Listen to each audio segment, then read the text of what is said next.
আজকে 15 তারিখ। এবার বিদায় নেবার বেলা আগ্রা থেকে। শেষবারের জন্য দেখে নিচ্ছি আমাদের হোমস্টেকে।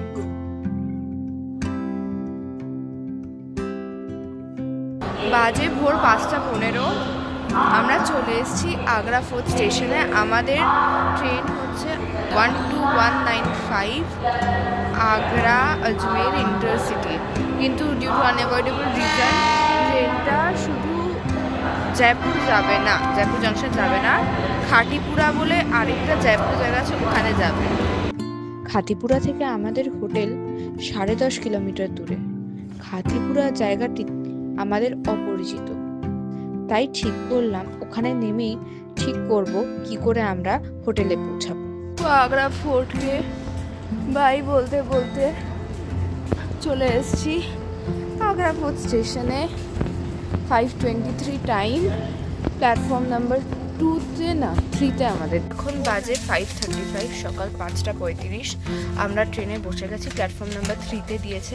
6টার সময় ট্রেন ছেড়ে দিল প্ল্যাটফর্ম নাম্বার 3 থেকে আগ্রা আজমের ইন্টারসিটি।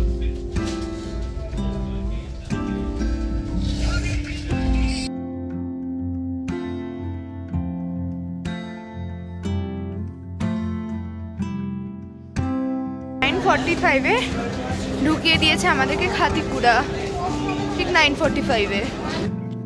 খাতিপুরা পৌঁছে ট্রেন থেকে নেমে বুঝলাম জয়পুরগামী সকল ট্রেনকে এখানে থামিয়ে দেওয়া হয়েছে।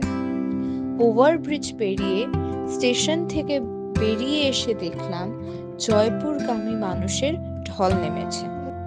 আমরা বেশ কয়েকবার রাইড বুক করার চেষ্টা করলাম, কখনো ওলায় কখনো উবেরে, কিন্তু কোনো অজ্ঞাত কারণে কিছুক্ষণ পরপরই ড্রাইভাররা নিজেদের রাইড ক্যান্সেল করে দিচ্ছে। শেষে এক সহৃদয় অটো চালক মাত্র 500 টাকার বিনিময়ে আমাদেরকে জয়পুরের হোটেলে পৌঁছে দেয়। ফাইনালি পৌঁছে গেলাম জয়পুরে আমাদের হোটেলে। হোটেলের নাম সূর্যা ভিলা। এটি একটি হেরিটেজ বুটিক হোটেল। প্রথমে তো আমরা হোটেলে ঢোকার রাস্তায় খুঁজে পাচ্ছি না, যেদিক দিয়ে গুগল ম্যাপ রাস্তা বলছে সেখানে তো গেট। পরে বুঝলাম অনেকগুলো হোটেল মিলে একটা কম্পাউন্ডে হোটেল বানিয়েছে এবং এটি একটা গেটেড কমিউনিটির মধ্যে হয়ে গেছে। তাই জন্য হোটেলের পথ যেখান দিয়ে দেখাচ্ছে গুগল ম্যাপ সেদিকে গেট, কারণ ওটাই ওটার এন্ট্রেন্স ছিল।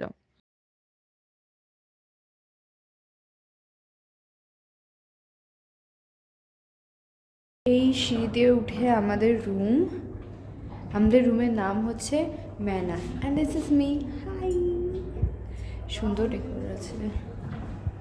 অ্যান্ড ঢুকলাম, রুমে ঢুকছি। ঢুকেই হচ্ছে এখানে একটা লাগেজ রাখার জায়গা, সুন্দর বেড সাইড টেবিল আছে। এটা হচ্ছে দুটো সিঙ্গেল বেড, আমরা 4 বেডরুম নিয়েছি। হিটার দিয়ে দিয়েছে।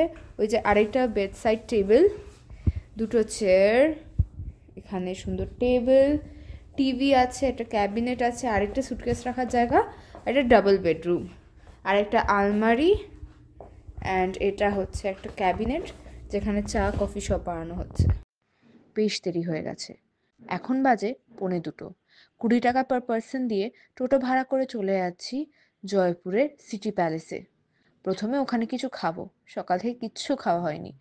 সেই কোন সাত সকালে ট্রেন লেট করেছে, না ব্রেকফাস্ট করেছি, আর এখন তো সময় হয়ে গেল লাঞ্চের। কিছু অল্প খেয়ে দিই, তারপর স্টার্ট করবো সারাদিনের ট্যুর।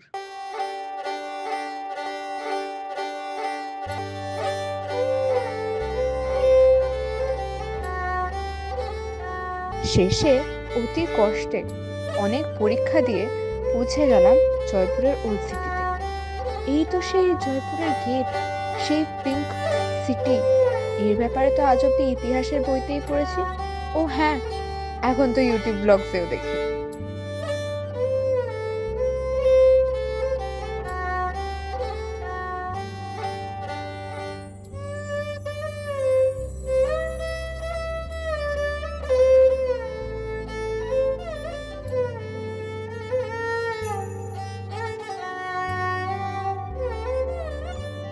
সারাদিন পরেই প্রথম খাচ্ছি।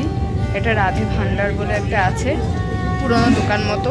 আমাদের পাশেই একদম কচুরি ভাজছে, আটার, এটাকে বলে পুরি সবজি।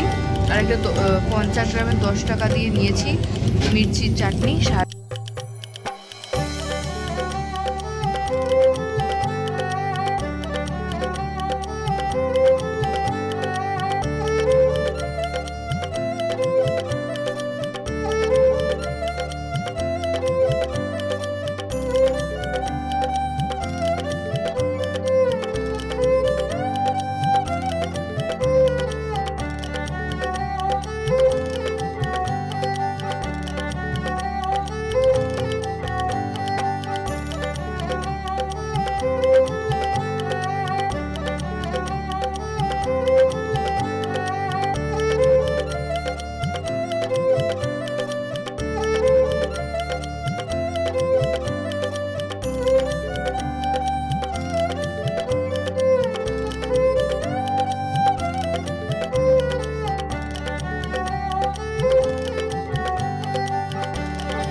অ্যালবার্ট হল মিউজিয়াম 1887-এ তৈরি ইন্ডিয়ান ক্রাফটসম্যানশিপ প্রমোট করার জন্য।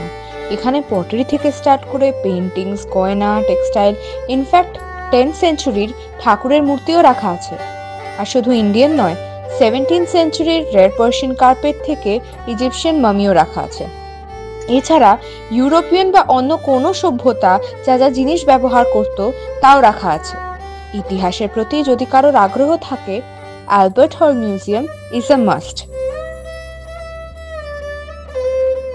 বেরিয়ে পড়েছি অ্যালবার্ট হল মিউজিয়াম থেকে। আমাদের থাকার জায়গা থেকে যথেষ্টই কাছে, তো তাই জন্য আমরা হেঁটেই চলে যাচ্ছি। প্লাস জায়গাটা একটু এক্সপ্লোর করা হবে, কারণ বেশি টাইম নেই আমাদের জয়পুরে, তো আমরা হেঁটে হেঁটেই এক্সপ্লোর করবো। বাবা চলে গেছে কারণ বাবার হাঁটুতে ব্যথা, আর বাবার শরীরও দিচ্ছে না। তো আমি আর দিভাই অ্যালবার্ট হলে নেমে গেছিলাম, আর অ্যালবার্ট হলটা আমরা একলাই দেখছি।